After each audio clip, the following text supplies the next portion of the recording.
الو. سلام بفرمایید. آقا خانم بچه ما نفس نمیکش، نوزاد 6-7 روزه. چرا شیر تو گلوش پریده؟ شیر رفته. شیر. آره. آدرستو بگو آقا. زینبیه 13.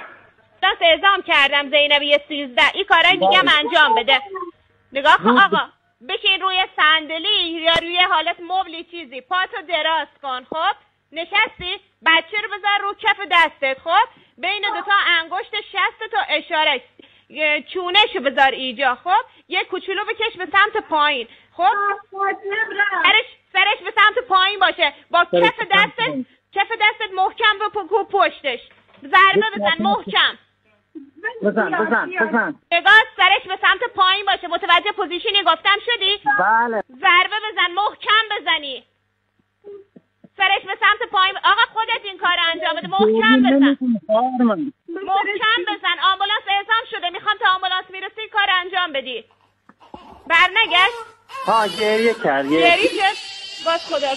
یه نفر بذار سر کوچه 13 همکارم راهنمایی کنه آقا.